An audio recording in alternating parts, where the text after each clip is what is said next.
todos. Buenas tardes a todos, bienvenidos.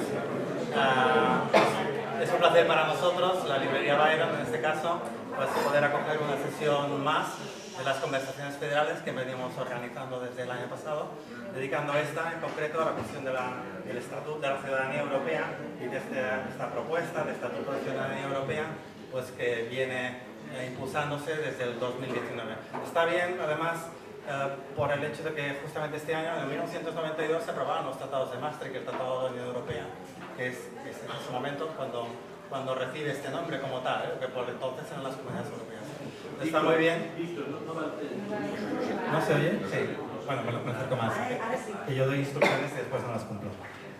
Entonces, era muy oportuno dedicar una sesión justamente en el 2022 a la cuestión de pues, la ciudadanía europea, cómo se ha configurado y cómo se está configurando en estos momentos ese conjunto, ese arte de derechos y libertades fundamentales que acompañan al proceso de integración europea desde el año 1992. Se cumplen 30 años y teníamos la suerte además de que había una iniciativa en marcha dentro de la Unión Europea, dentro del Parlamento Europeo, en este caso presentada por el grupo parlamentario Renew Europe, los liberales, ¿no? Por decirlo de alguna manera, y poder contar con la presencia en este caso pues con una de las personas que lo ha impulsado, sería Maite Pagazo de Cuba, junto con una gran catedrática de Derecho Constitucional que está también detrás de todos los trabajos preparatorios, técnicos y conceptuales de este Estatuto de Ciudadanía Europea, que sería la catedrática y gran amiga Teresa Freixas, a la que, sobre todo amiga.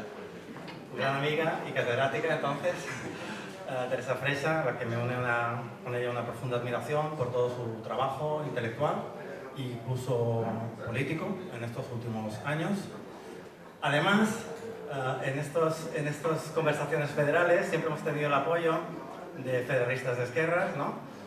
Que pues, desde que le planteamos pues, las primeras conversaciones, etcétera, etcétera, pues nos han venido apoyando, ayudando, colaborando, etcétera, etcétera. Tenemos también con nosotros en este caso a su presidenta, Mireia Esteva, a la que me agradezco también el hecho de que haya querido estar aquí también en esta sesión.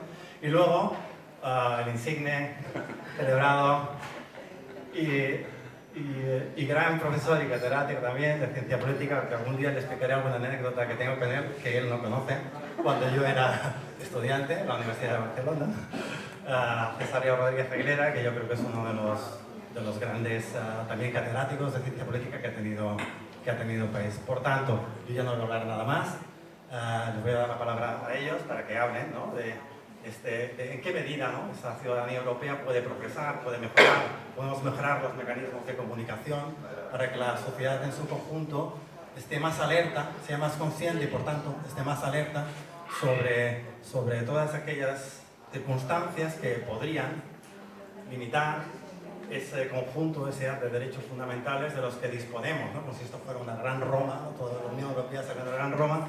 Y este Estatuto de Ciudadanía Europea podría ser esos conjuntos de derechos y libertades que nos acompañan siempre que nos movemos por el territorio europeo. Pues nada, muchas gracias y les dejo la palabra a los ponentes. Maite.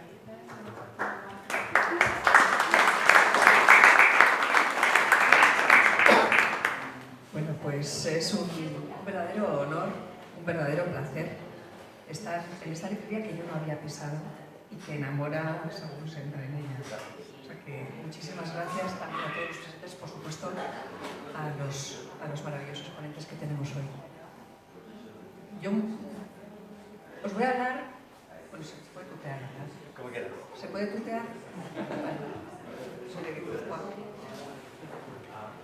Cuando en 2019 a mí como parlamentaria me tocó la tarea de redactar el informe de aplicación, de cómo se estaba aplicando la ciudadanía europea en la Comisión de Asuntos Constitucionales, que es la comisión más filosófica posiblemente del Parlamento Europeo. Es una comisión pequeña y en la que los diputados que formamos parte somos un poco más raros, porque pensar sobre las reglas de juego es muy importante. Las reglas de juego de la democracia requieren mejora constante y cultivo y protección constante para que el juego del mus no se convierta en el juego del tute, pero además un juego del tute falso, ¿no? para que sepamos a qué estamos jugando todos. Y en esa Comisión de Asuntos Constitucionales, cuando empezamos a trabajar nuestro pequeño equipo con la idea de cómo se estaba aplicando la ciudadanía europea, nos dimos cuenta de dos cosas que otras personas aquí presentes ya sabían, pero nosotros que éramos, pues, no estábamos tan involucrados en esas cuestiones, desconocíamos como la gran mayoría de los ciudadanos. Y es que la ciudadanía europea es uno de los grandes aciertos de la sociedad en la que estamos viviendo y del proyecto europeo en el que vivimos. Porque no hay nada parecido a ser una persona de un Estado determinado y tener unos derechos añadidos por ser europeo. Ese concepto no existe en ningún otro espacio político del mundo. Tenemos muchísima suerte por ello. Y por otra parte, en 2019, pues ya llevábamos mucho recorrido, no 30 años, pero sí mucho recorrido. Y nos dábamos cuenta de que era una historia de éxito. Pero que había dos cuestiones. Una, que su potencialidad no se había alcanzado. Que la legislación secundaria, la legislación que en el día a día hace que esos derechos consulares lleguen a más o a menos, esos derechos de movilidad lleguen a más o a menos, la no discriminación o la no arbitrariedad o el hecho de que haya un tipo de vulnerabilidad no impida que esos grandes derechos fundamentales que los mercados de bienes y capitales sí que tienen, que nosotros, las personas, tengamos los mismos derechos que se han desarrollado para los bienes y servicios, por ejemplo. O sea, esta idea nos movía a hacer algo. Y hay una segunda cosa que nos llamaba la atención. Una, no se había alcanzado su potencialidad plena. Y dos, la gente no sabía qué derechos tiene por ser ciudadano europeo. Se los imagina.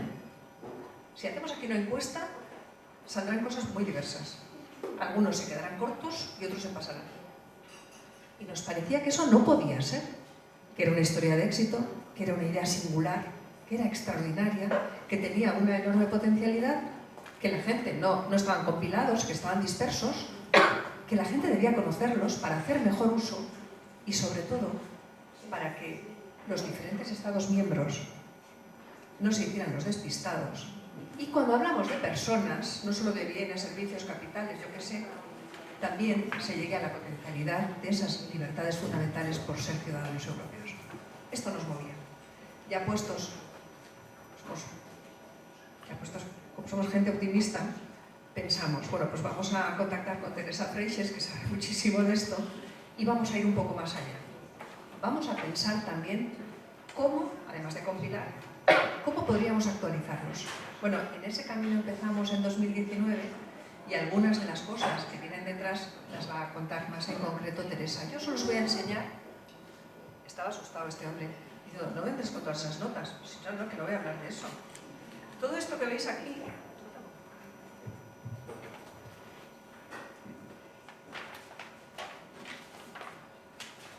con tachones, con cositas, es el borrador del nuevo informe de aplicación de Ciudadanía Europea, que presentaremos el lunes a nuestros compañeros. Así que aquí lo traemos a Barcelona en primicia.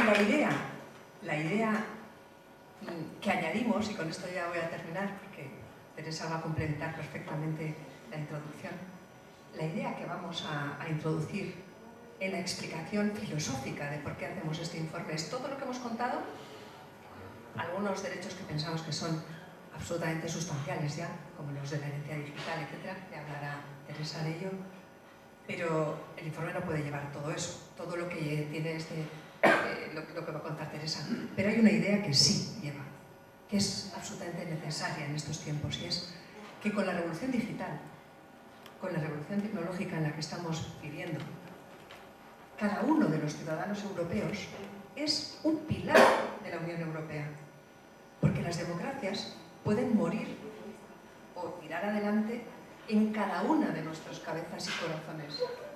Por tanto, si esto es así, hay una razón añadida para los poderes públicos para no hacerse los remolones y reforzar la ciudadanía europea, y si puede ser, nosotros preferiríamos con un estatuto.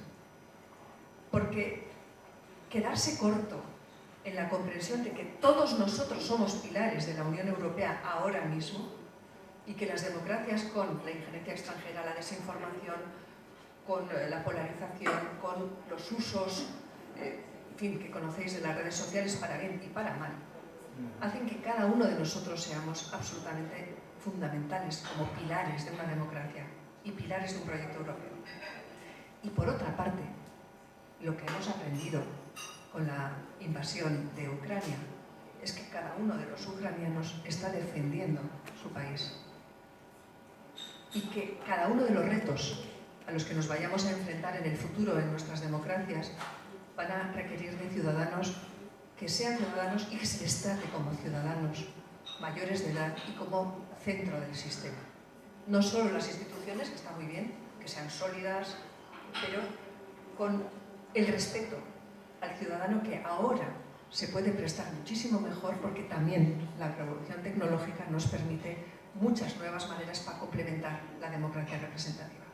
Así que esta es la idea que hemos apuntado como elemento político, que ya veremos si nuestros compañeros deciden que les parece bien. Ahí ya intentaremos que sí, pero esta es la idea que, como humilde parlamentaria, yo propongo a mis compañeros el próximo lunes. Así que ahí lo dejo. Muchas gracias.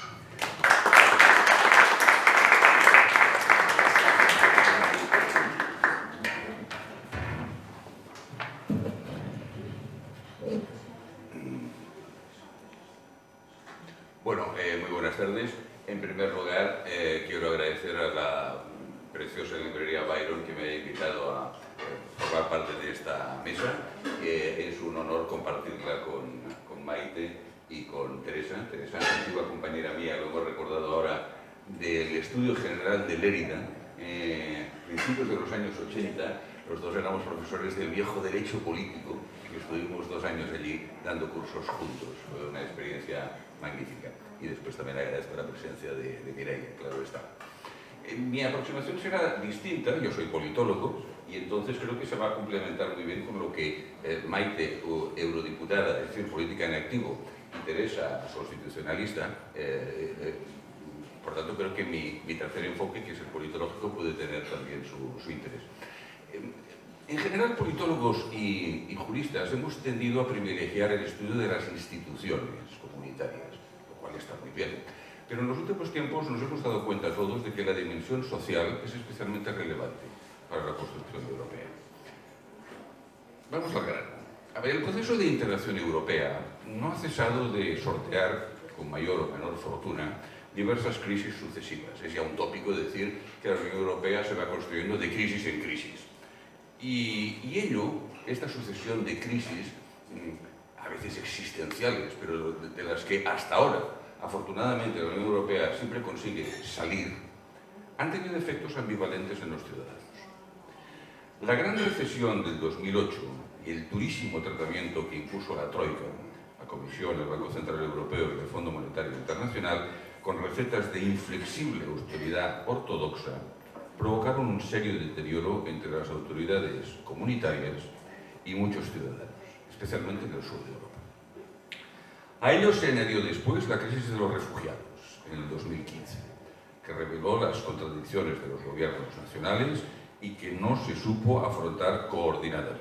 Y en esas circunstancias, solo Alemania, una decisión extraordinaria de la canciller Angela Merkel, acogió nada menos que a 1 millón de refugiados, pudo paliar el parte.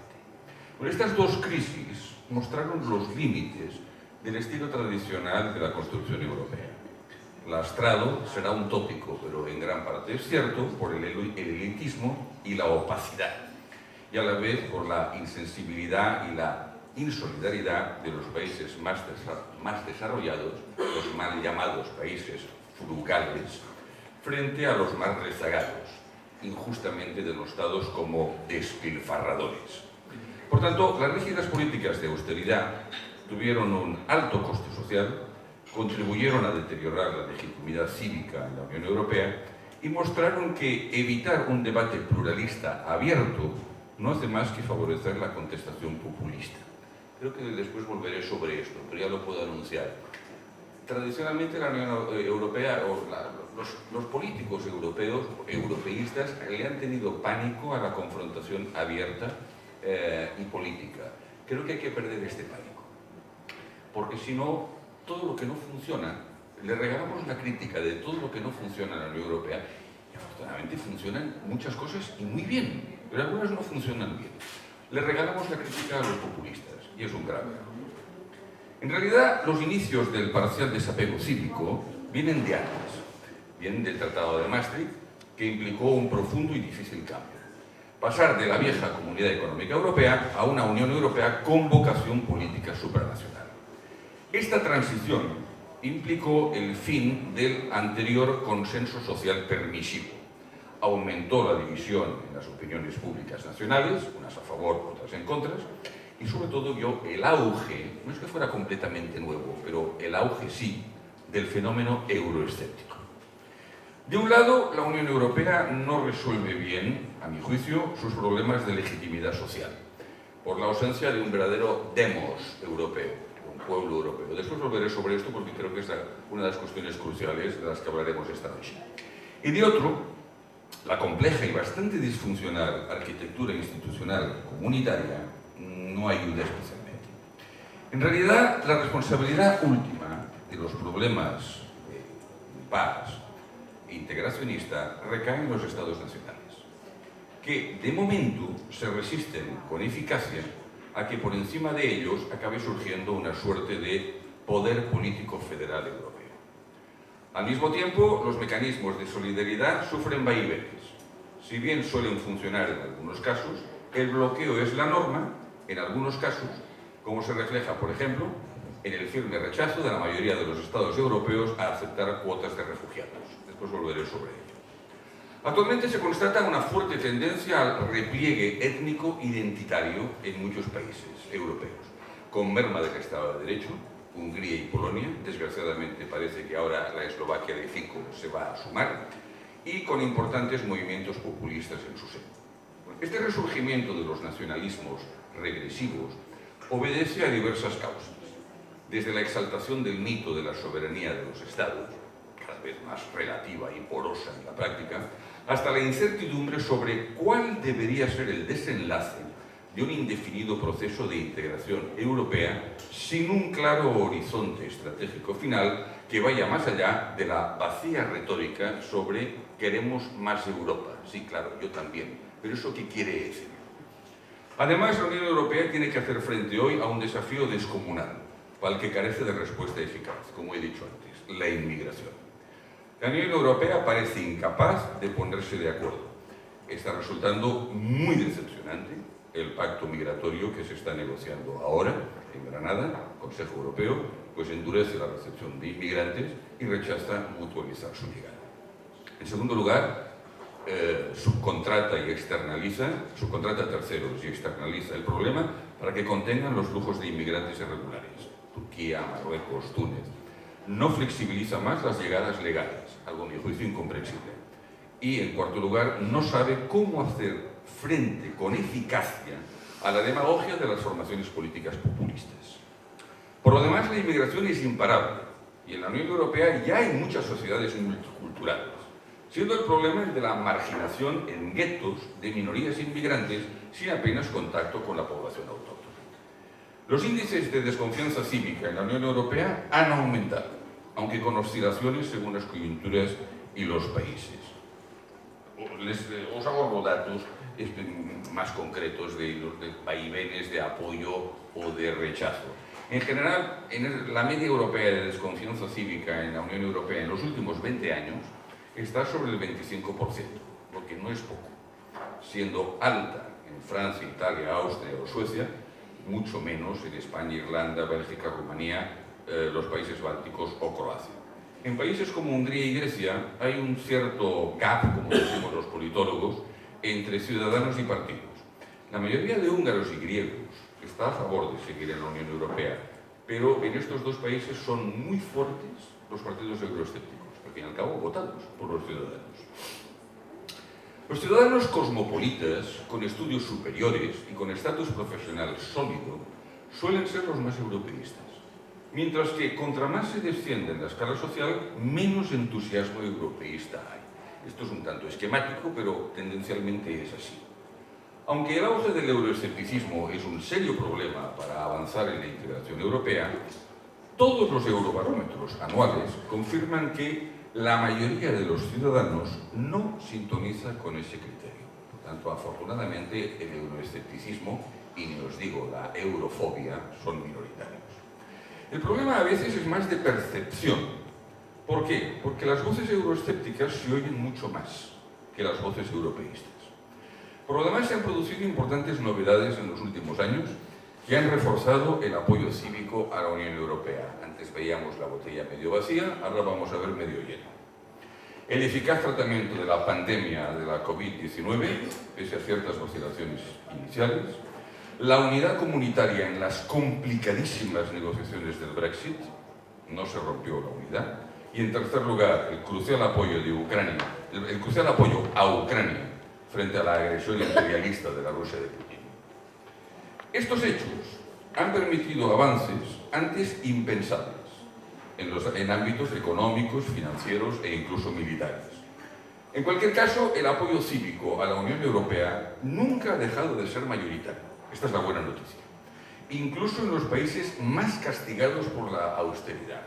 Y la buena noticia también es que hoy nadie apuesta por seguir la senda del Brexit. El desastre del Brexit y lo laborioso que ha sido, 4 años extenuantes, actúan como bálsamo. No, por ahí no.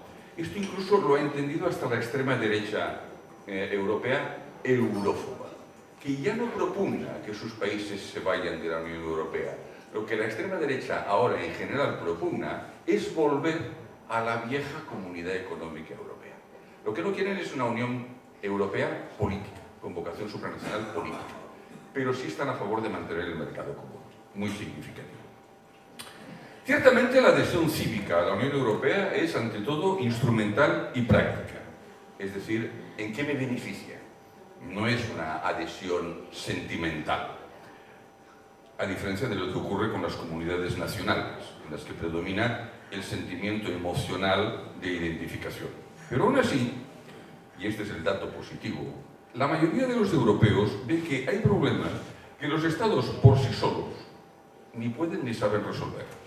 Más del 60% de los europeos está a favor de o mantener el actual nivel de integración o incluso aumentar, para hacer frente a problemas de crecimiento, desempleo, inmigración, terrorismo, desastres naturales, epidemias o cambio climático. Asuntos, todos ellos que no tienen solución nacional. En suma, se desea una Unión Europea que proteja, que ayude, para tener más seguridad, más estabilidad y más justicia social. Por supuesto, para reforzar más la legitimidad de la Unión Europea, es clave profundizar en la configuración de la Europeanness. No es muy fácil traducir este término, europeidad tal vez. Una Europeanness más profunda de la que tenemos, porque sigue siendo débil la identidad europea. La gran mayoría de los ciudadanos, como he dicho antes, dirige su lealtad primaria a su Estado y o a su nación. Son muy pocos los que afirman sentirse solo europeos, 3%, o más europeos que nacionales, 5%. Si los ciudadanos europeos, esta es una de mis obsesiones, seguimos considerándonos extranjeros entre nosotros, se está muy lejos de haber configurado un paneuropeísmo cultural y emotivo. Cuando yo voy a Francia o a Portugal, yo no voy al extranjero. Yo quiero creer que estoy en mi país, que es la Europa federal con la que yo sueño. Al respecto, siempre se aduce la gran dificultad que representa para que surja un nosotros la ausencia de una lengua común. Es verdad, es un hecho, pero no es insuperable. En la India, un estado tan plurinacional como Europa, atención, solo un 35% de la población habla el hindi, pero es un estado. Hoy en la Unión Europea es obvio que la lengua común solo puede ser el inglés. A mí como romanista me encantaría que fuera el latín, Es evidente que esto es perder el tiempo. De ahí que, a mi juicio, deberíamos ir hacia un conocimiento obligatorio y perfecto de esta lengua. ¿Cómo te vas a entender con un estonio? Con la perspectiva a largo plazo de que sea oficial en todos los estados comunitarios, pese a la paradoja de que el Reino Unido haya abandonado la Unión. Esto facilitaría la construcción de una esfera pública europea, hoy muy embrionaria, aunque ya se han dado algunos pasos cooperativos en el sector audiovisual. En este sentido, tienen su cuota de responsabilidad negativa los mass media, los medios de comunicación social, que por inercia siguen ubicando las noticias sobre la Unión Europea, esta es otra de mis obsesiones, en las secciones de asuntos exteriores o política internacional. Pues no, señor, la política europea no es ni política exterior ni política internacional. La política europea es política interior. Una interesante excepción, Le Monde. Ese gran periódico francés es una rara excepción porque separa las noticias europeas de las internacionales. Si se apuesta por la federalización europea, y es mi caso, es fundamental configurar una identidad europea lo más abierta y flexible posible, que no tenga nada que ver con criterios étnicos, aparte de que serían aberrantes e imposibles. Es decir, hay que ir configurando una ciudadanía postnacional que sea compatible con las más diversas identidades nacionales, regionales y locales que cada persona desee.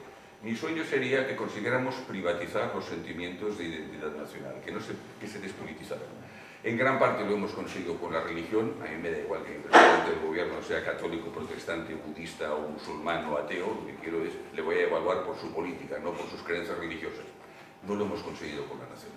Es una batalla dificilísima porque la nación da unos réditos electorales extraordinarios. Un político va a renunciar al mito nacional para seguir haciendo política, pero deberíamos encaminarnos hacia eso, hacia la privatización de las identidades nacionales.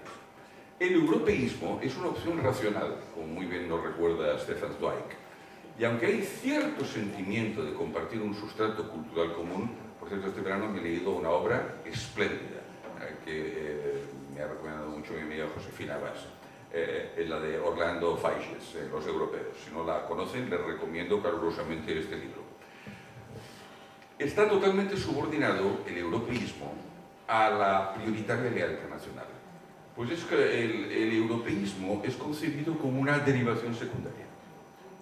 La eventual identidad europea ni se entiende del mismo modo, ni se comparte con similar intensidad según sectores sociales y países. No obstante, la Unión Europea ya ha dado un primer gran paso, como ha dicho Maite, y Teresa nos iluminará aún más sobre esto, al reconocer la ciudadanía europea como complementaria de la nacional, aunque todavía no tenga un gran contenido. No obstante, el famoso programa Erasmus, y os lo digo como profesor, para universitarios, ha sido un rotundo éxito, sin paliativos, y está ayudando extraordinariamente al desarrollo de un clima cultural paneuropeo.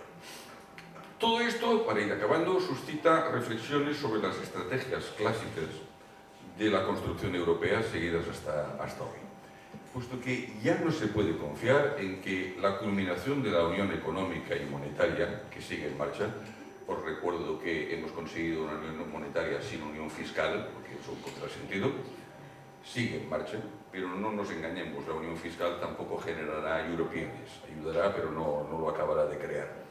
La economía no creará a los europeos.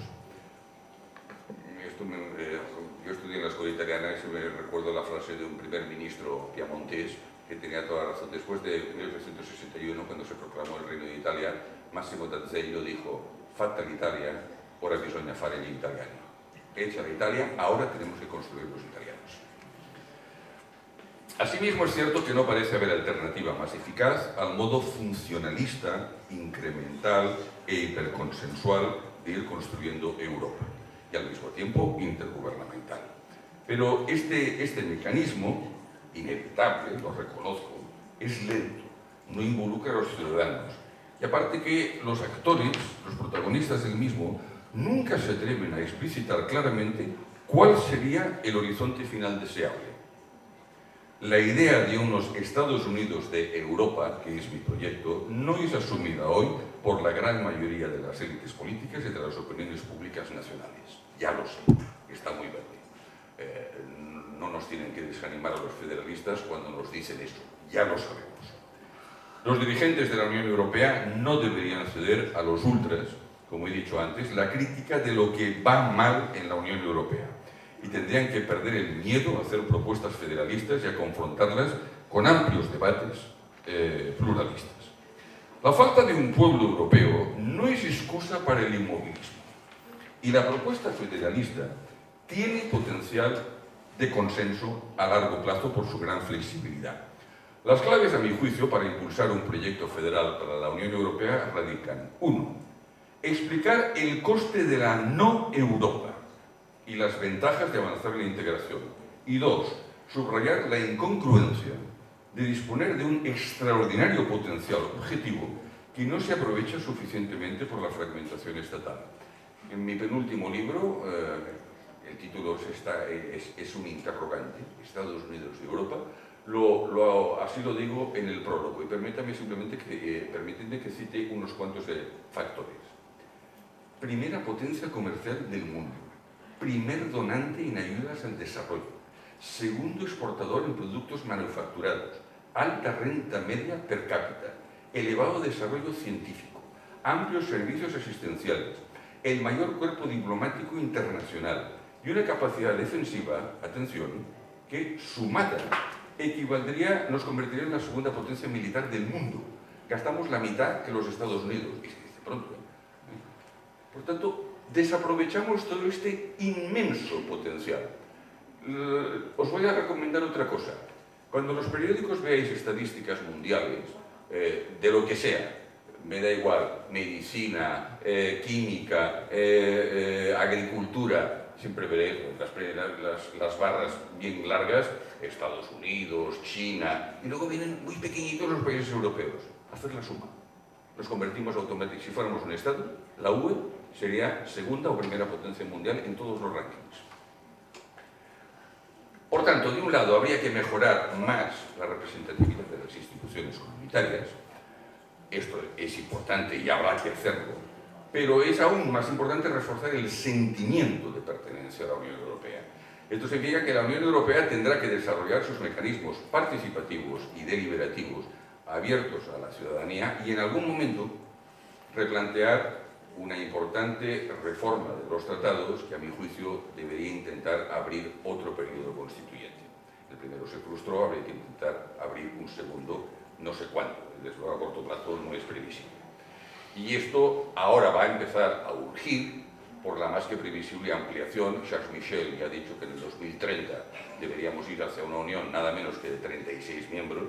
Por tanto, aquí ya hay una fecha, aunque no esté jurídicamente aprobada. 2030 no está muy lejos, ¿eh?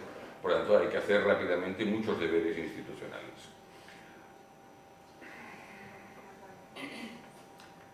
Las instituciones comunitarias no son especialmente populares, además de poco comprensibles, y ello aconsejaría asumir dos factores.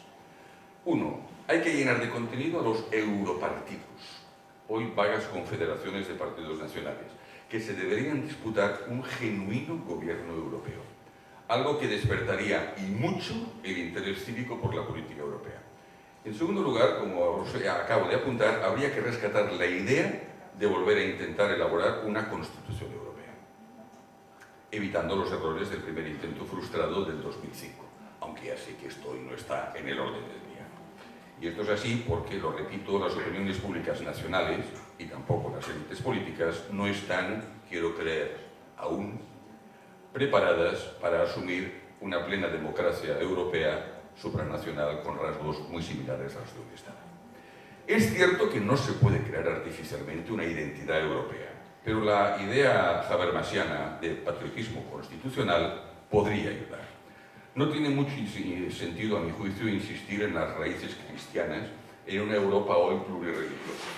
De ahí que la clave sea la de insistir, a mi juicio, en los valores liberales que arrancan de la Ilustración: derechos humanos, libertades, garantías o solidaridad.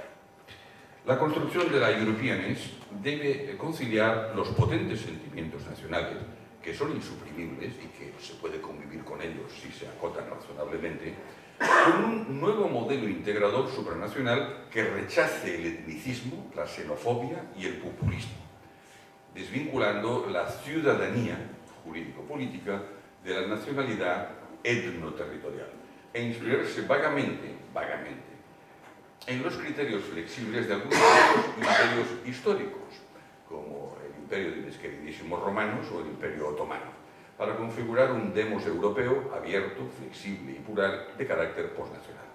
Precisamente esto sería una ventaja, pues un eventual pueblo europeo sería por definición una comunidad no étnica, unida por valores pluralistas, conciliable con las más diversas identidades personales.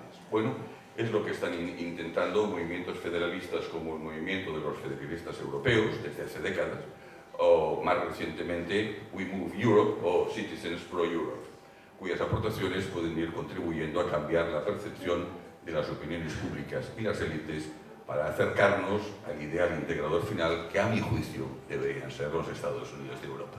Muchas gracias.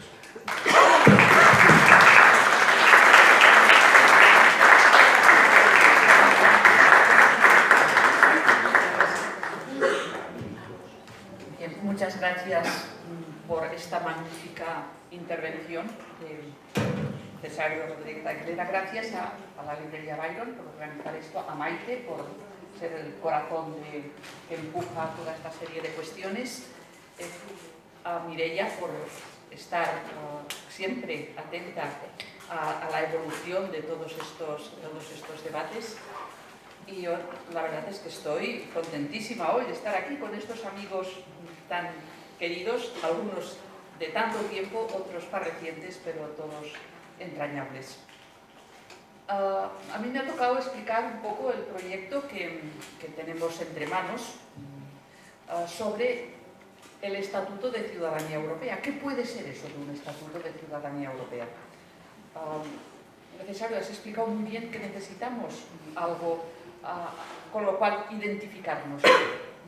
Y esa ciudadanía europea puede ser uno de los indicadores que nos permitan pensar como europeos. Pero claro, resulta que como europeos, al menos a mí, lo que siempre me ha seducido de la idea de Europa, primero Consejo de Europa, después Unión Europea, es identificarnos como comunidad de derechos. Comunidad de derecho y comunidad de derechos, las dos cosas.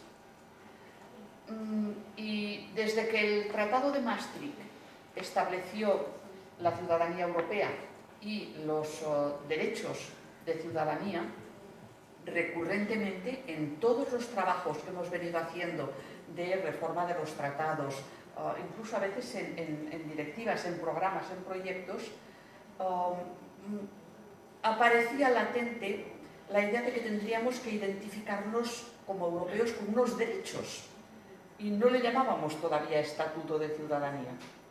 No se nos había ocurrido el término, eso vino después, pero sí que teníamos muy claro desde diversos sectores que esos derechos nos identificaban frente al resto del mundo y entre todos nosotros, porque tenía esa doble dimensión. Bueno, pues poco a poco se configuró la idea de que los tendríamos que establecer alrededor de un estatuto. Y yo siempre tengo presente una imagen, es aquello que en las películas americanas pues te aparecen los ciudadanos a veces en un juicio y dicen: me acojo a la quinta enmienda. Y saben lo que significa acogerse a la quinta enmienda. Y en cambio aquí, ¿a qué nos acogemos? Es un poco como cuando en los atentados de París la población salió cantando la marsellesa del estadio y decíamos: ¿y aquí qué cantaríamos ante una situación así?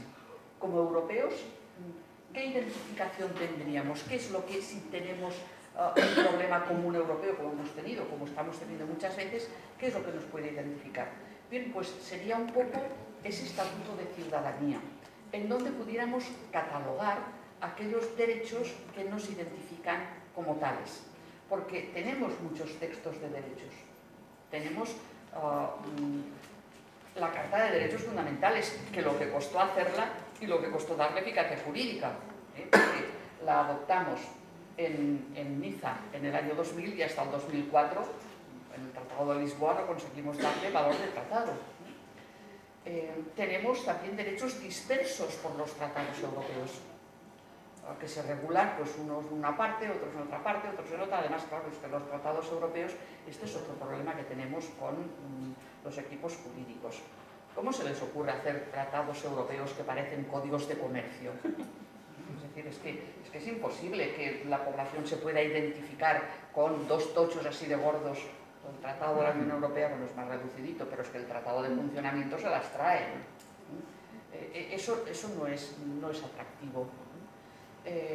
Y además, claro, desde que adoptamos el último texto, la Carta de Derechos Fundamentales, que no ha llovido desde entonces, porque es del año 2000, estamos en el 2023 terminándolo, con todo lo que ha supuesto el auge de la digitalización, que repercute en esos derechos y hace aparecer nuevos desafíos.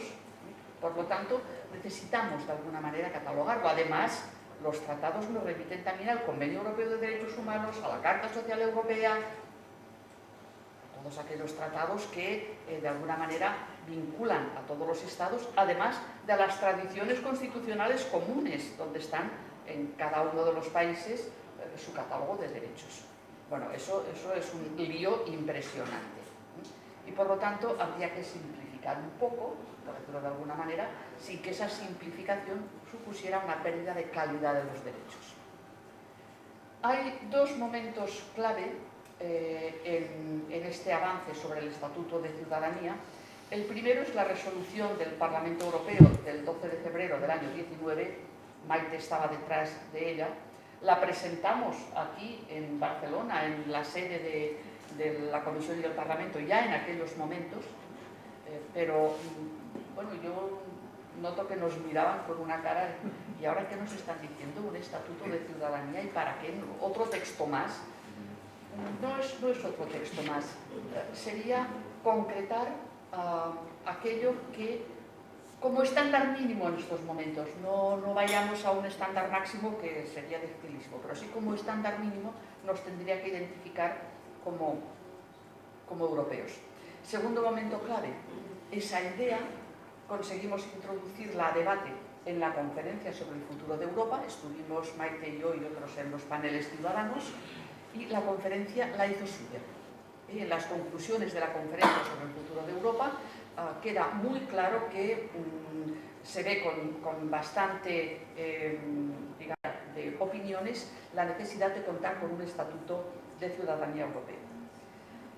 Bueno, pues conseguido que nos aceptaran que teníamos que tener un estatuto de ciudadanía, había que concretarlo y dijese cuál va a ser su contenido. Bueno, cuando fuimos a la conferencia sobre el futuro de Europa ya teníamos un borrador, pero nos lo callamos porque pensamos mejor que primero nos compren, digamos, el envoltorio y después ya iremos colocando las cosas en la cestita, para ver si así, de esta manera, se hace más fácil poderlo conseguir.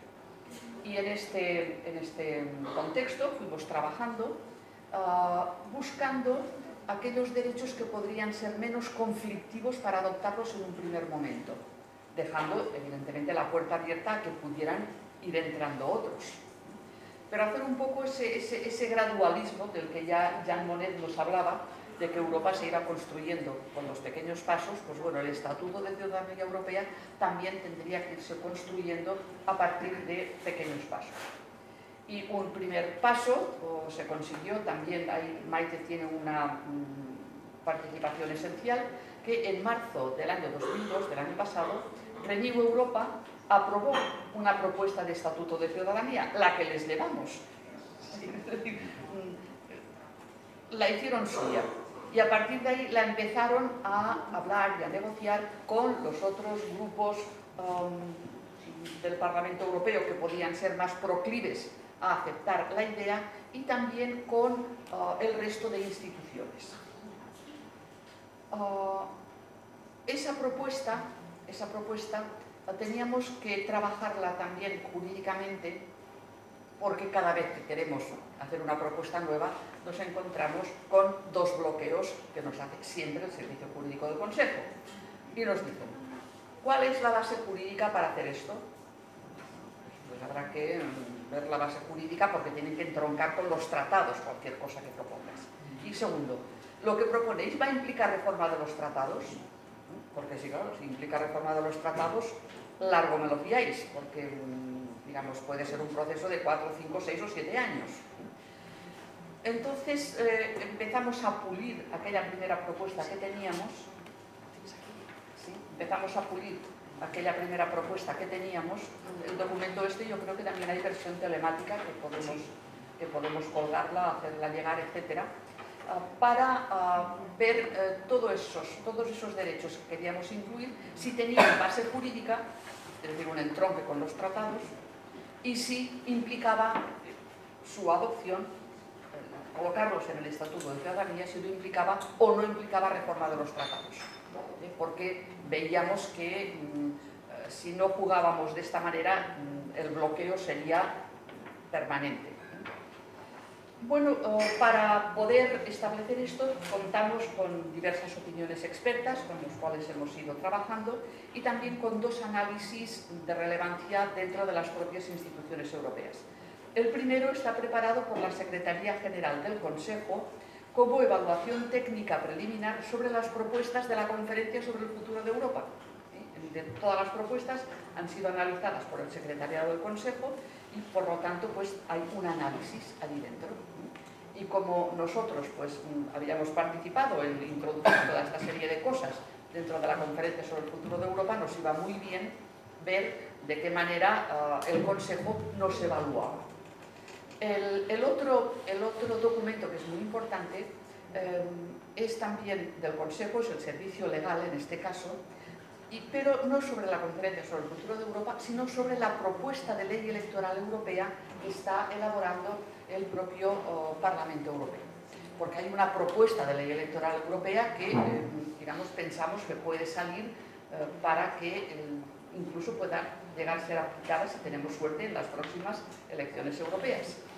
Bueno, pues sobre esta propuesta de ley electoral europea también hay un análisis del Consejo, que el Consejo siempre es el coco, cualquier cosa que queramos hacer, un problema siempre está en el Consejo.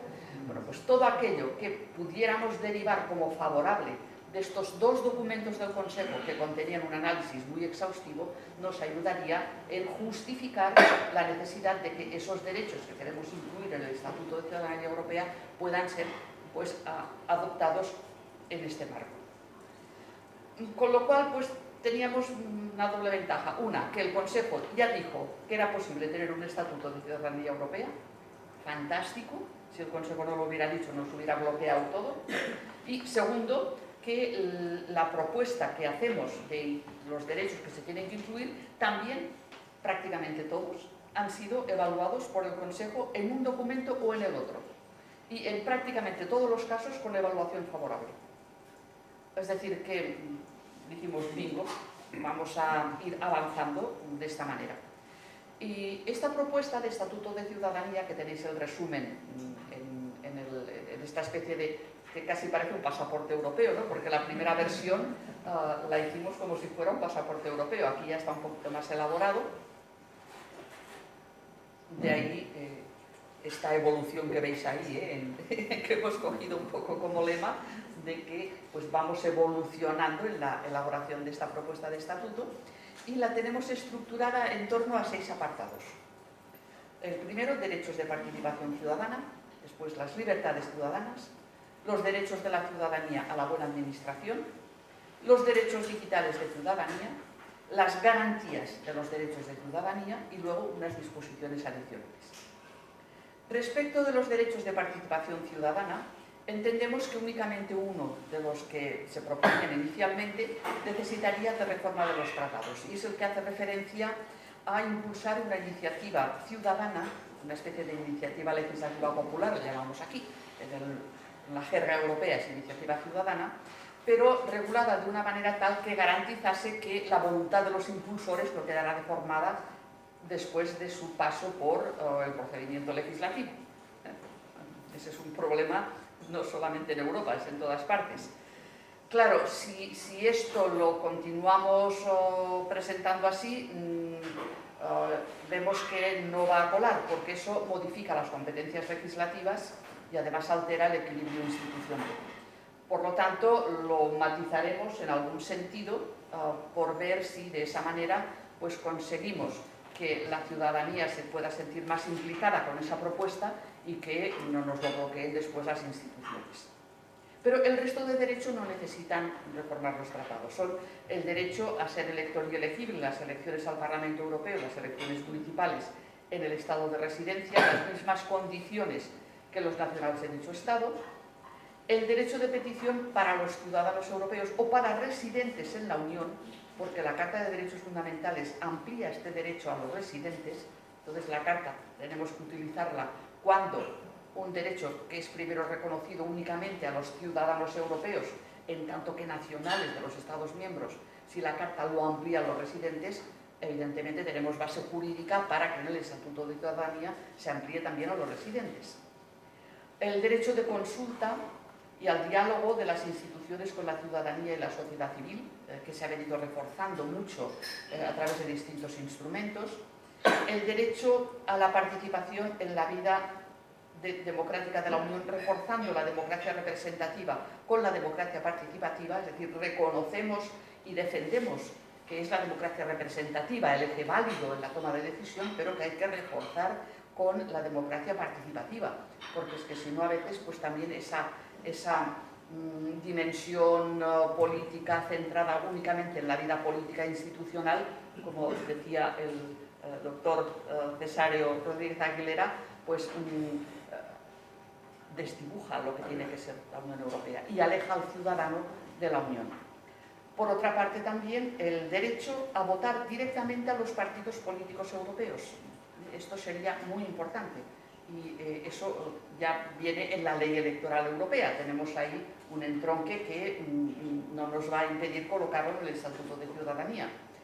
La adopción de medidas de impulso de la representación equilibrada de mujeres y hombres en las listas electorales, que también se incluye en la ley electoral europea.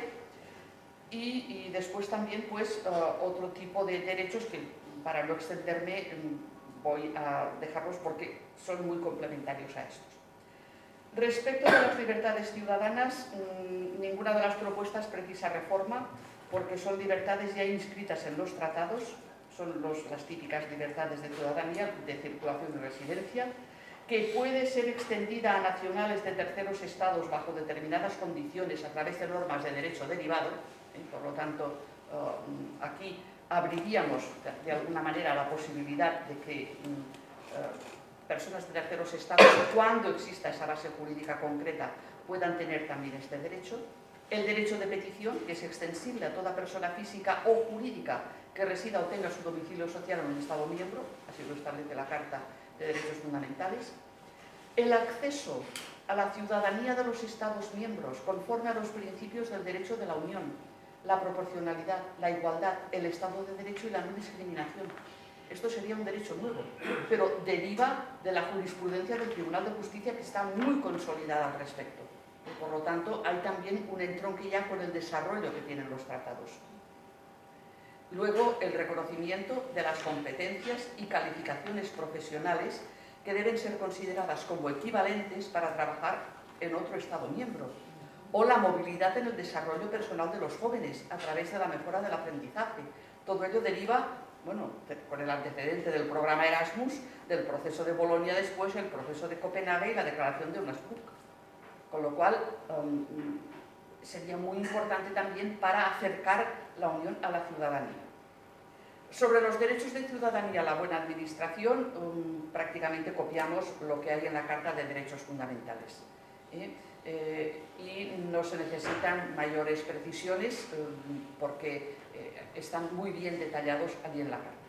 Lo que es una novedad en este Estatuto de Ciudadanía es lo que llamamos los derechos digitales de ciudadanía, que derivan pues de la evolución de los tiempos y del hecho de que, por una parte, hay derechos ya clásicos que toman una nueva dimensión cuando se ven afectados por las nuevas tecnologías, y por otra parte estas nuevas tecnologías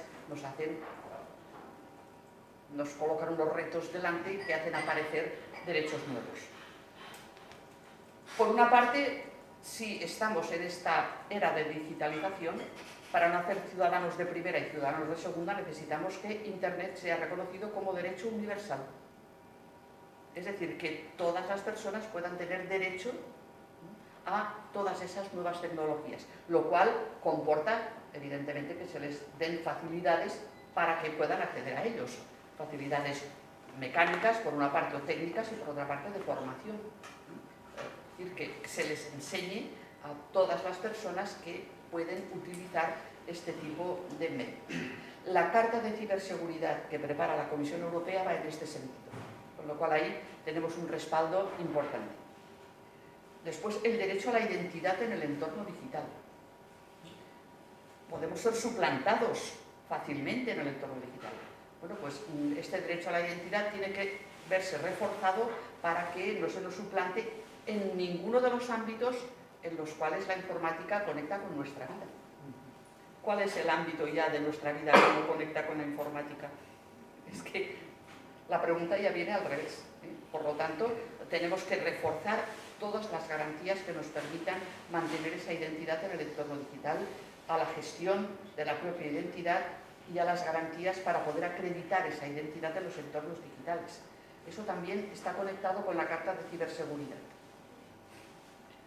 Por otra parte, también todo lo que deriva de la protección de datos. Europa es pionera mundialmente en la protección de datos, pero todavía ahí hay que avanzar, todavía ahí existen lagunas.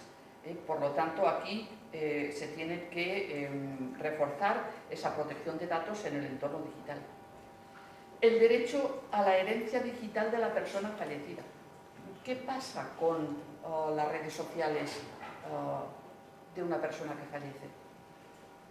¿Cómo se gestionan entonces? ¿Cómo se pueden mantener, cerrar? ¿Quién lo puede hacer? ¿Con qué mecanismos? Esto es un derecho de nueva creación, pero que entendemos que puede ser abordado dentro de la Unión Europea a través de lo que han sido competencias transfronterizas en materia de derecho de familia, que hay un elenco bastante grande, y por lo tanto se tiene que avanzar por ahí. Y luego también señalamos que tenemos que establecer de qué manera la inteligencia artificial tiene que ser siempre controlada a través de una supervisión e intervención humana, comprendiendo las neurotecnologías. No puede ser que las máquinas decidan por nosotros. Siempre tiene que haber una supervisión humana en cualquier proceso en el que exista esa intervención digital. Eso también lo conectamos con la Carta de Ciberseguridad.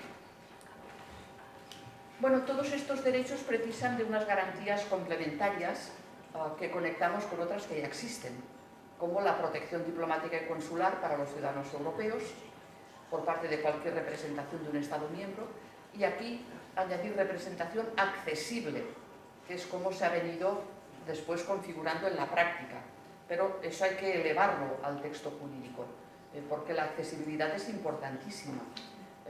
Eso significa que podríamos gozar de esa protección diplomática y consular por parte de cualquiera de los Estados miembros de la Unión Europea en la representación que tengamos más accesible. Ya me hubiera gustado a mí tenerla hace unos cuantos años, cuando pues, tenías problemas en terceros estados y no había representación diplomática o consular española cercana ni accesible. En cambio, podía acceder a la francesa o alemana, pero no me reconocían ningún tipo de conexión sobre este derecho. Y esto también es extensible en determinadas circunstancias a familiares o allegados. Están descritas ya en los tratados prácticamente, facilitándolas y en la legislación derivada. El acceso al defensor del pueblo en los casos de mala administración por parte de las organizaciones, órganos e instituciones europeas, salvo cuando se trate de funciones jurisdiccionales del Tribunal de Justicia. Ahí no podemos intervenir. El derecho a la tutela judicial efectiva para toda persona, incluidos los entornos digitales, con todas las garantías. Y bueno, pues todo esto, como ya está de alguna manera en el derecho de la UE, darle forma como derechos digitales de ciudadanía. Luego, por último, la propuesta de estatuto comprende unas disposiciones adicionales, algunas de las cuales, bueno, prácticamente todas, se pueden sostener sin reformar los tratados, salvo una, que simbólicamente era muy importante, pero que de momento la vamos a tener que retirar. Proponemos la promoción de la ciudadanía activa y de los valores compartidos de libertad, tolerancia y no discriminación a través de la educación, porque falta una base educativa importantísima en todos los Estados miembros, a través de la cual se puede sustentar y fomentar toda esa, digamos, adscripción a la ciudadanía, esa adscripción a ser europeos. La Declaración de París del año 2015 incide sobre ello, por lo tanto, ya está de alguna manera acogido. La inclusión también de un distintivo europeo en los pasaportes, es decir, que en un pasaporte se nos note enseguida que somos europeos. Eso ya se hace con la inclusión del artículo 23 del Tratado de Funcionamiento, que es el que establece los derechos de ciudadanía, y además tenemos también la posibilidad de tener pasaportes específicos. Por lo tanto, sería bueno colocar este distintivo europeo en los pasaportes. Nos identificaría más con ellos. Es simbólico, pero los símbolos son también importantes. La emisión de un documento de ciudadanía europea cada vez que una persona cumple 18 años. Mira, oiga, ya es usted ciudadano europeo. Pues tiene usted aquí un distintivo común con todo el resto de ciudadanos europeos. Tenemos precedentes de documentos comunes. La tarjeta sanitaria europea. Bueno, pues podríamos tener también ese certificado, ese documento de ciudadanía europea. Y en todos estos casos no hay que reformar los tratados, porque ya hay precedentes a los que nos podemos acoger. Sin embargo, otra de las propuestas que teníamos, que la verdad nos gustaba mucho, y la Conferencia sobre el Futuro de Europa había insistido mucho en ello, era hacer que se institucionalizara el 9 de mayo como Día de Europa festivo en todos los Estados miembros. Pero jarro de agua fría. El calendario laboral es competencia nacional. Por lo tanto, habría que modificar los tratados para que ese 9 de mayo fuera el Día de Europa, fiesta en toda Europa, todos juntos celebrándolo. Bueno, pues vamos a ver qué hacemos. En conclusión, la gran mayoría de las propuestas que presentamos no necesitan de reforma de los tratados, salvo esas que lo he dicho. Y es importante señalar que, como tenemos el respaldo de esos documentos del Consejo, por una parte, del grupo Renew, que lo ha acogido, otros grupos que están también en muy buena sintonía con esto, los grupos más europeístas, evidentemente, los euroescépticos no van a estar de acuerdo, pero bueno, vale, muy bien, perfecto, es decir, es en lo que nos diferenciamos. Hay ciudadanos que queremos realmente ser europeos y otros que de momento no quieren, pero a lo mejor después ven las ventajas y se apuntan, que de todo puede pasar. Si han visto la ventaja del mercado único, a lo mejor después ven la ventaja de qué significa ser europeo en todos los sentidos y van cambiando de opinión. No lo descartemos.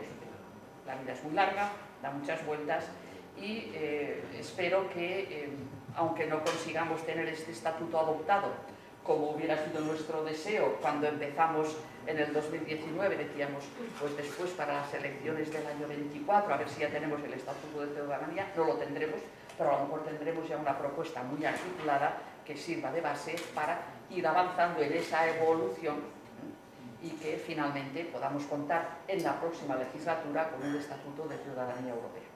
Muchas gracias.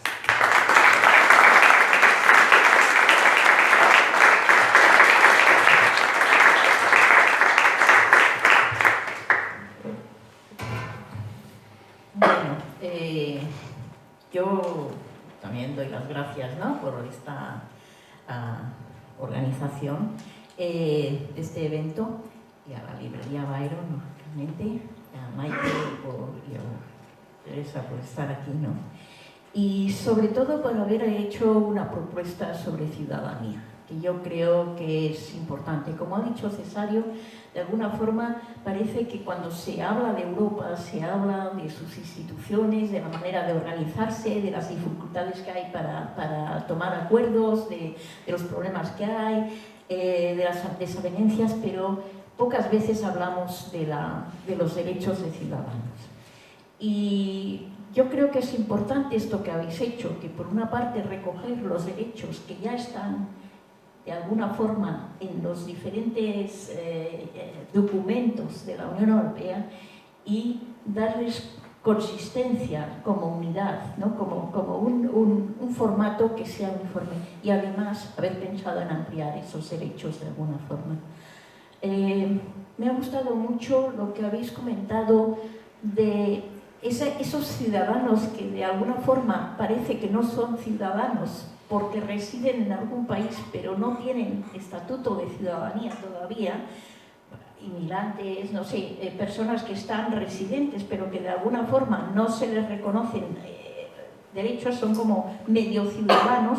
Yo creo que es importante ir trabajando en el sentido de irles reconociendo también derechos, ¿no? Porque es que si no, tenemos muchas personas que están como en tierra de nadie, no se sienten de ningún sitio y no se lo ponemos fácil, ¿no? A veces. Me ha gustado eso. Me ha gustado mucho la idea esta, Cesario, de que realmente tenemos que construir una ciudadanía europea que se base en una comunidad política y social de derechos y libertades, pero de alguna forma laica. Es decir, que no tengamos presente en ese concepto de ciudadanía cosas que forman parte de la historia de los países, que forman parte de sus etnicidades o de sus sentimientos, de sus religiones, es decir, todo aquello que forma parte de las emociones, pero que en realidad no nos da ningún derecho, ni nos da, ni establece deberes tampoco con nuestros ciudadanos. Por tanto, a mí me gusta esa idea de ciudadano, entendida así, desde un punto de vista laico. Aunque dé menos réditos y menos votos. Yo creo que hablar de ciudadanía, hemos visto con los ejemplos que nos habéis explicado, que realmente se construye un demos a través de las decisiones políticas que se toman en determinados momentos, cuando se decide que se van a comprar vacunas o cuando no somos capaces de resolver un problema de inmigración. Es decir, que estamos construyendo rechazo o estamos construyendo adscripción a Europa, de alguna forma. Entonces yo creo que es más recomendable que se piense en el ciudadano cuando se están tomando determinadas decisiones y no sea solo una consecuencia, con efectos secundarios de las decisiones que se toman. Y yo pienso que poner en el centro la idea de ciudadanía, yo creo que empieza a tener ese valor. Y yo creo que hay otra cosa, otro aspecto a tener en cuenta, y es que hay, si realmente se va a ampliar la Unión Europea, que yo creo que eso es inevitable, y sobre todo cuando hay problemas comunes, yo creo que eso une mucho, unió el Brexit, nos unió mucho. Ahora está uniendo la guerra de Ucrania, y no sé qué va a pasar con Polonia, pero en principio parecía que había una unión. Nos unió la epidemia de COVID, es decir, que parece que todas Trump nos unió, o sea, decir, cuando empezó a decir que ya no colaboraría con Europa, en fin, todas esas cosas. Entonces, yo creo que la Unión Europea se va a ampliar a otros países de Europa. Y yo creo que será importante precisamente que la Unión Europea vaya trabajando en derechos que a veces los países no pensarán en ellos, no reconocerán. Hay democracias más desarrolladas que otras. Entonces, yo creo que ir generando derechos sobre cosas que no están todavía legalizadas en diferentes países, por ejemplo, en los temas digitales. Los países no se han puesto todavía a legislar sobre eso. Entonces, si la Unión Europea se avanza y legisla, yo creo que eso es ir generando ciudadanía sin demasiados contratiempos, porque de alguna forma se está facilitando el trabajo a los países, a los gobiernos. Entonces, yo creo que está bien, que está muy bien el trabajo que estáis haciendo. Creo que siempre nos quedamos cortos, porque hay que trabajar más en eso. Y bueno, el otro tema es el Parlamento Europeo, si realmente representa a los ciudadanos o representa a los países. Ahí hay un tema que es importante. Las elecciones europeas del año que viene sí que incluirán, creo yo, una parte de los escaños que serán de partidos europeos, no todos, en ese sentido yo creo que habrá pocos escaños, pero es un inicio y espero que salga adelante. Y nada más, yo creo que estamos a disposición de discutir ahora con los asistentes. Gracias.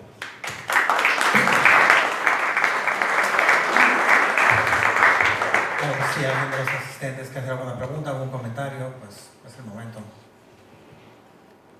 Que levante la mano, claro. Paso el micro. Sí.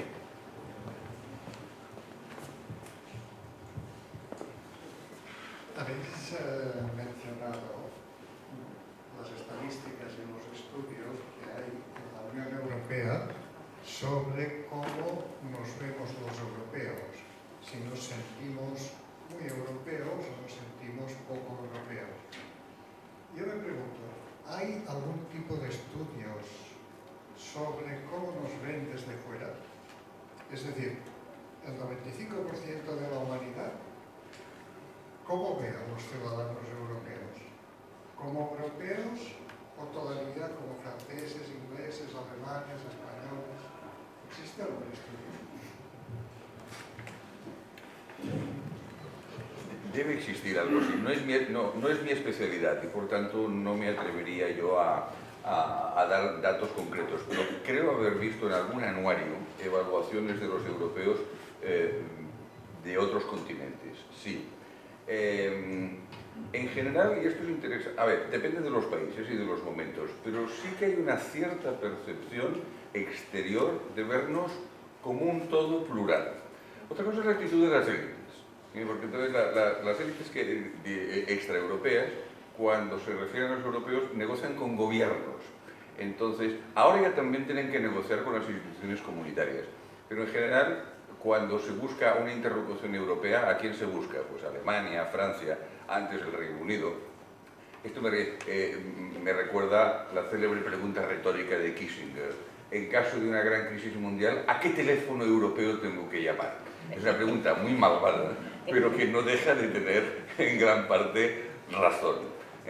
Pero esta es la actitud de las élites. Desde el punto de vista de la ciudadanía, en algunos contextos he leído, voy recordando cosas que hace mucho tiempo había leído.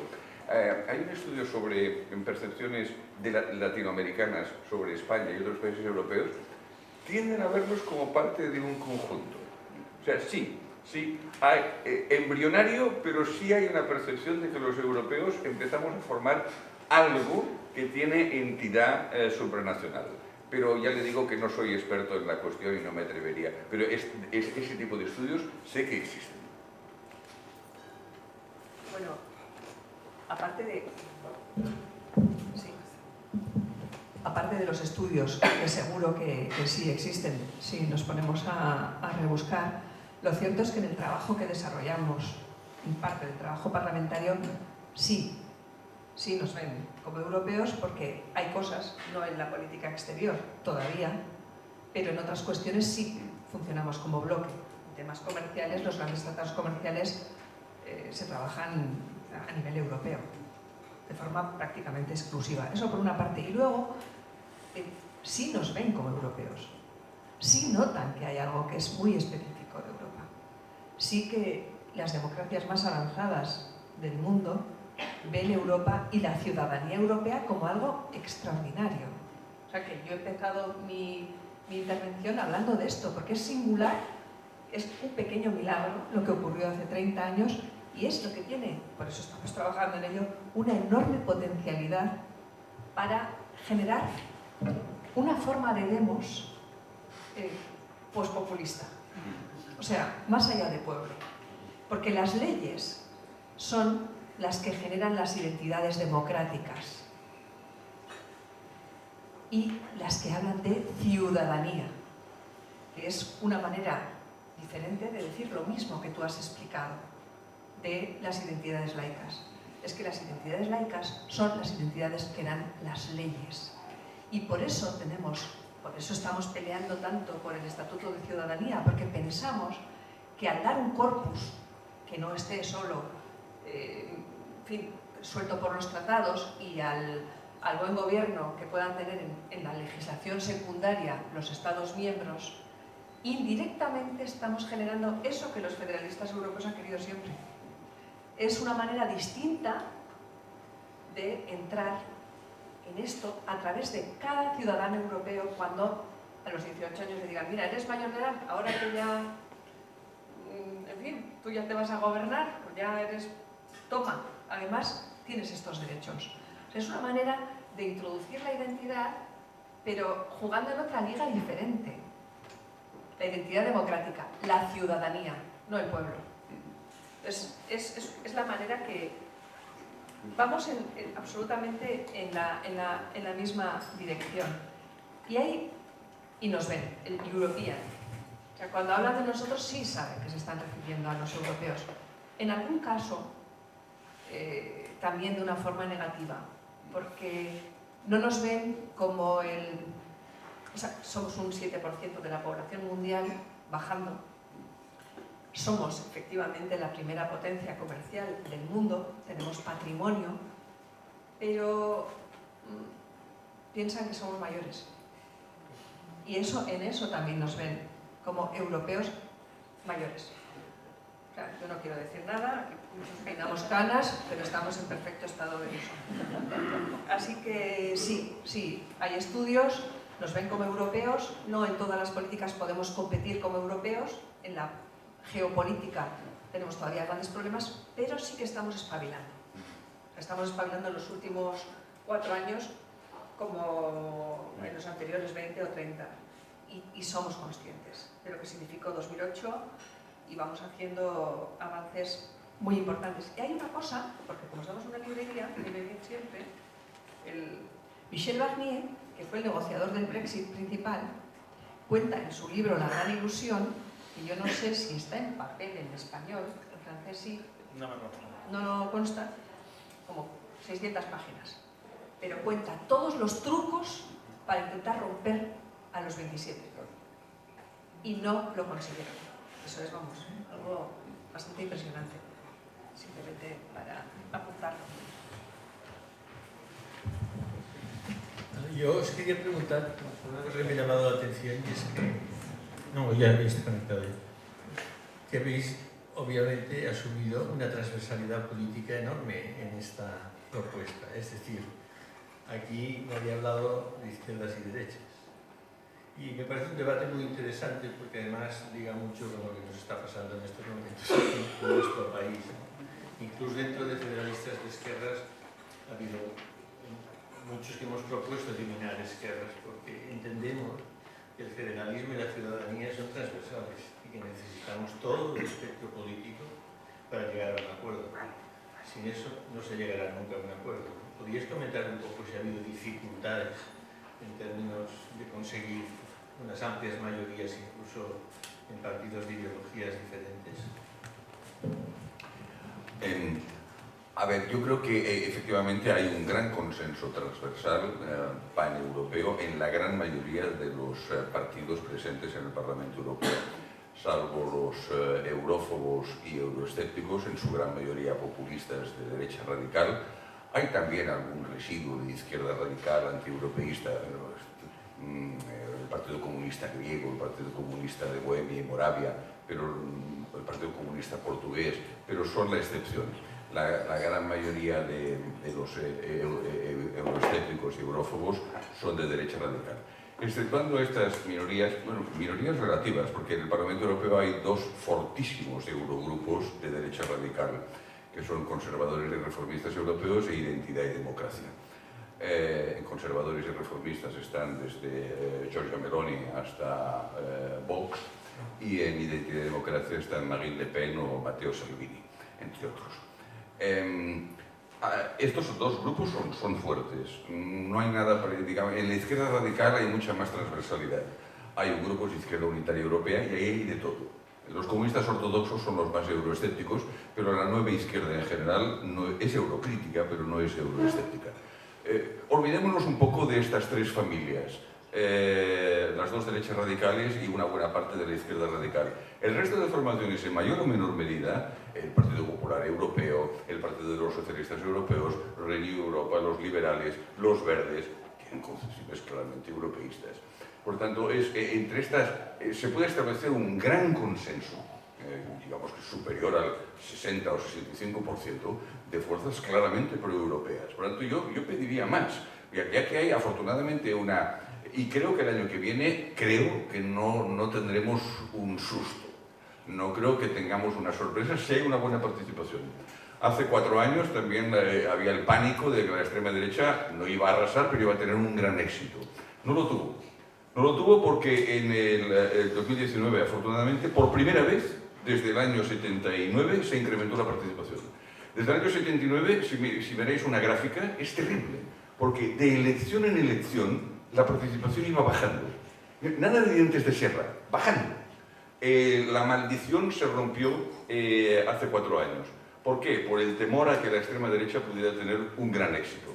Por lo tanto, yo espero que el año que viene se vote más y creo que con esto puede quedar conjurado el riesgo de que los partidos antieuropeos tengan un buen éxito.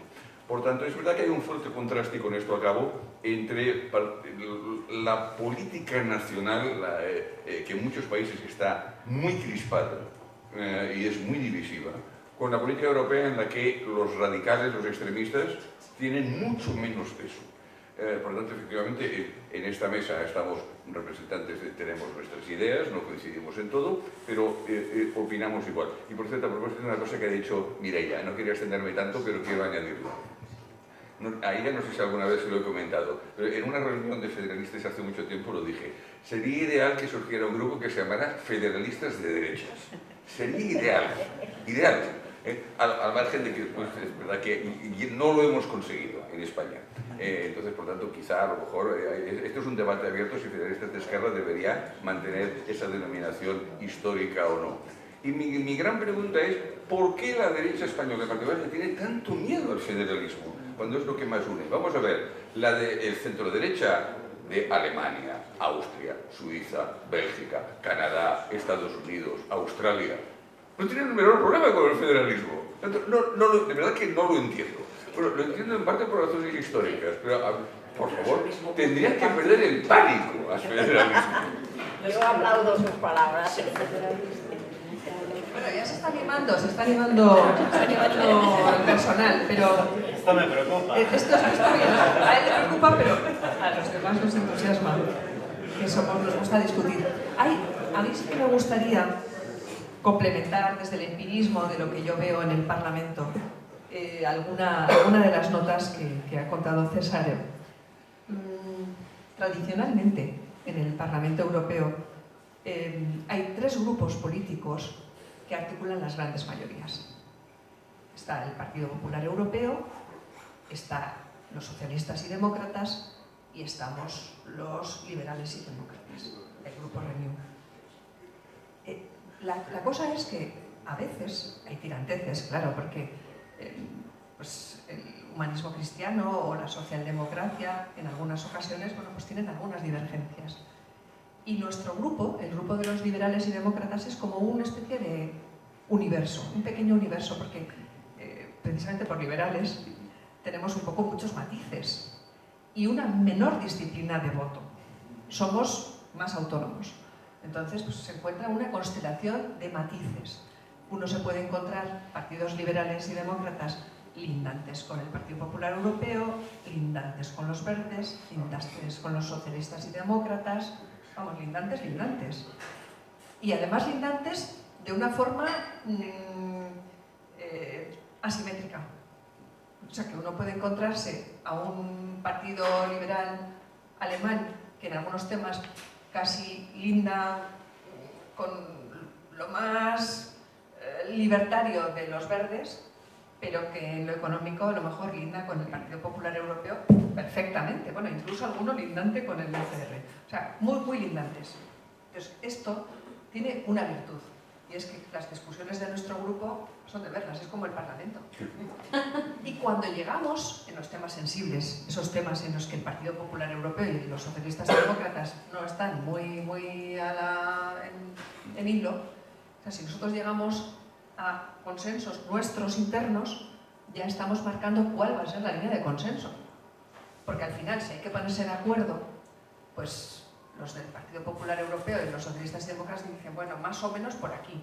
Tiene unas cosas para un lado, unas cosas para otro, pero ayudamos. ¿Cuál es el problema? Que esto se está debilitando en esta legislatura. Y estamos viendo unas enormes tensiones hacia los polos. A que no sea desde esa unión que nos da ese pegamento que nosotros ayudamos a hacer a los populares europeos y a los socialdemócratas europeos, a la que suelen sumarse también los verdes. Y que, sin embargo, en algunas cuestiones se esté tendiendo a ir hacia un lado, incluso nuestro grupo, o a ir hacia el otro lado. Y esto debilita los consensos, debilita las mayorías. Y ya estamos en un horizonte en que ya no estamos pensando como lo mejor para todos el que no sean consensos del 70%, sino que nos conformemos a veces con el 55 o el 60%. Esto es terriblemente negativo. Está tensionándose el Parlamento. Y a mí me preocupa muchísimo porque es el camino a los bloques. Y Europa ha ayudado muchísimo en estas políticas muy amplias de no sacamos nada que guste al 100% a nadie, pero sacamos cosas que gustan bastante o que no disgustan del todo a la gran mayoría. Nos estamos dejando llevar, los grupos se están dejando llevar por temas ideológicos muy poco laicos, por una manera no laica de ver la política. Y cuando digo no laica de ver la política, porque la propia identidad de grupo, la propia ideología de grupo se vea de una manera bastante teológica. Es un error porque los extremos, en ese caso, son los que están tirando de los grandes grupos, del Partido Popular Europeo, del Partido de los Socialistas y Demócratas, y ya nos están tensionando a nosotros, que somos los que siempre hemos resistido. Ya empezamos a tener tensiones. Y ya cuando ves a compañeros que están diciendo, no, vamos a ir en esto con un bloque o con el otro, malo. Y es por efecto de lo que está ocurriendo y por eso, en este trabajo de ciudadanía, sabemos que cada ciudadano europeo es un pilar de la Unión Europea. Si perdemos ese sentido del pluralismo ideológico como una riqueza y vemos los dogmas como aquello a lo que nos queremos acercar como teológicamente, esa forma tan poco laica de ver la política, estamos perdidos. Por eso nosotras llevamos estos años trabajando tantísimo, gracias por supuesto también a los liberales y demócratas que nos están apoyando y viendo que la parte más federalista, la parte más europeísta de otros grupos políticos, esto también lo vislumbran. Pero estamos tensionados, o sea, estamos en un momento de crisis y por eso estamos trabajando tanto en intentar acelerar, en intentar que la Comisión nos haga caso. Le estamos dando una lata a la Comisión que es inexplicable. O sea, ya miren a las cosas que hacemos, que acabamos de hacer una audición en la Comisión de Asuntos Constitucionales, precisamente, y ya están negros, porque ellos no pusieron como conclusiones de la conferencia sobre el futuro de Europa después el desarrollo de esto del Estatuto de Ciudadanía. Les estamos dando una lata, una brasa. Bueno, os voy a decir una cosa. Les mandamos antes de las vacaciones una caja con camisetas con esto. Con 17 camisetas, para que se las llevasen de vacaciones. Bueno, o sea, ya me ven y se acercan a decir, oye, que sí que queremos hacer cosas y tal, pero les da miedo. Les da miedo lo del estatuto, aunque creo que van a hacer alguna cosa, ¿eh? Les estamos dando miedo, no van a hacer lo suficiente, pero bueno, ahí estamos. En todo caso, necesitamos que la gente, que cada uno de los ciudadanos rompa esa maldición que va hacia la teología política. Vamos hacia la teología política. O sea que... Y es un fenómeno mundial, ¿eh? Es un fenómeno mundial y claro, lo La tenemos que... fragmentación y la polarización. Y le tenemos que hacer frente. Tenemos que si no conseguimos grandes mayorías, si no hay pluralismo político, si la gente se decanta teológicamente de una manera irracional a esa forma de identitarismo, un nuevo identitarismo tremendamente perverso, tan perverso como todos los nacionalismos clásicos que hemos conocido, las democracias se destruyen. Por eso estamos con la obsesión, de intentar sacar este nuevo informe que me ha tocado, bueno, lo hemos peleado para que me toque, y de esa manera dejar algo más, o sea, avanzar un poco más y avanzar muy rápido. Y todos estos trabajos que hemos hecho técnicamente son para que en la Comisión y en el Consejo no tengan que hacerlo. Es darles gratis un trabajo técnico, yo creo que bastante impresionante, para que si se ponen, si ven la idea, si hay la voluntad política, se puede hacer en nada, porque está todo el trabajo hecho. O sea, nosotros hemos hecho todo el trabajo. O sea, les hemos puesto, si se cambia el tratado, si no, hemos pensado durante 4 años cómo hacer algo que pueda servir para muchos grupos políticos, para la gran mayoría de grupos políticos, los mínimos, de tal manera que se pueda hacer eso del 60, 70 o 80% de partidos políticos europeos que lo puedan apoyar en nada, en 0, con todo el trabajo técnico hecho. Porque pensamos que si no lo hacemos, nos vamos a ver en dificultades. Tenemos que adelantarnos. Tenemos que pensar, adelantarnos y tener las cosas preparadas. Porque los tiempos que vienen no son solo los populistas. Está introduciéndose en los grupos políticos, está introduciéndose en el cerebro de las personas los sesgos de una manera muy poco laica. Así que yo a los presentes les digo que, en fin, que tenemos que intentar pelear por la laicidad, o sea, por ser laicos de verdad, o sea, mucho más allá, porque lo que está viniendo es absolutamente teológico, con nuevos inquisidores, con comisarios políticos, con una manera de entender sesgado hasta el lenguaje, que da miedo de decir ciertas palabras, porque si se usa una palabra, ya hay todo un bloque que no quiere saber nada de eso que se está diciendo. O sea, tenemos muchísimo trabajo que hacer, yo lo digo empíricamente por lo que yo veo en el grupo más liberal, y bueno, no os digo en el exterior, que nosotros, dentro de lo que cabe, o sea, somos muy liberales en el voto, pero veo ya las tendencias, y por supuesto, en los otros grandes grupos lo veo más acentuado, o sea que mucho cuidado, estamos bajando los consensos en temas que son muy importantes. Yo solo quería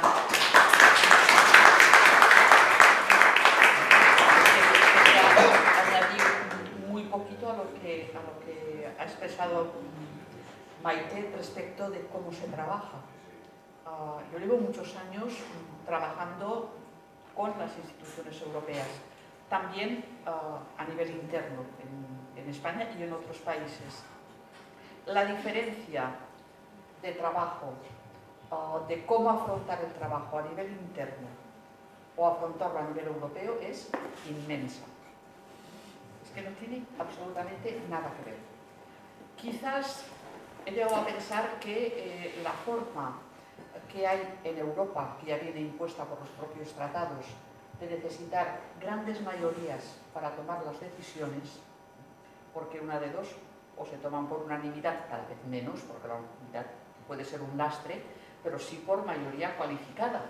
Y por una mayoría cualificada que es difícil de configurar, porque hay diversos factores para poder hacerlas.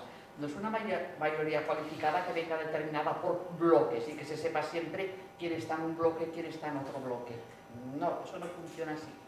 Entonces, ¿eso qué significa? Significa que cuando llevamos una propuesta, sabemos que al final la decisión no se va a tomar por un voto más, sino que la decisión se va a tener que tomar por una gran mayoría. Y eso nos condiciona mucho a la hora de trabajar. Y nos condiciona mucho en positivo, porque nos tiene que hacer espabilar para ver cómo lo argumentamos para que nos hagan caso, y por otra parte nos hace tocar de pies en el suelo, porque no vas a ir a proponer algo que sabes que de entrada se te lo van a cargar, es decir, brindis al sol, no. Vamos a ir construyendo. Pero está empeorando. Está empeorando, pero la toma de decisión nos favorece desde ese punto de vista. Ahora, no olvidemos que evidentemente dentro de las instituciones europeas y dentro de su funcionamiento las tensiones que existen en otros lugares también inciden. Pero hemos de aprovechar esa experiencia, esa práctica que tenemos para que no la desfigure. Es decir, hay que reforzarla. Por eso cuando hemos trabajado en esto del Estatuto de Ciudadanía ha habido muchas cosas que se nos han ido cayendo por el camino y otras que las hemos incluido y que veremos cómo las matizamos, porque lo que queremos es que salga. Y esta es una gran diferencia hasta ahora, que espero que no cambie, entre las políticas internas y las políticas europeas. A Europa únicamente puedes ir a construir. Desde que nacen las primeras organizaciones europeas hay que ir a construir. Es decir, tienes que ir con esa mentalidad de construcción con todos los problemas que conlleva. A nivel interno, la mentalidad es a ver qué saco. Francamente, es que esta es la realidad, a ver qué saco. Y si me da lo mismo sacarlo por un voto más y solamente por diferencia de un voto. Bueno, pues a eso no tenemos que llegar desde luego en Europa. Eso es algo que tenemos que evitarlo desde todos los puntos de vista. Primero, por la propia Europa, y segundo, porque eso tiene que ser un modelo para el resto. Para que vean otra forma de tomar las decisiones es posible. Otra manera de entender el interés general es posible. Y eso es muy importante, también sería un identificador para nosotros como europeos, que sepamos trabajar desde la diferencia y trabajar de una manera positiva, aportando todo aquello que puede ser distinto pero que puede confluir. Es decir, a mí eso me ha enseñado muchísimo a nivel incluso profesional, porque es que es una manera de aproximarse a los problemas distinta de aquella que podría ser aproximarse a través del enfrentamiento y a ver si gana o otro. Yo creo que nos podemos quedar con estas últimas palabras para cerrar el acto, que son las 9:20. Y bueno, gracias por todo.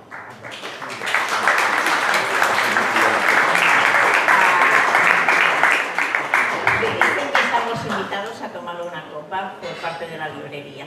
Muchas gracias.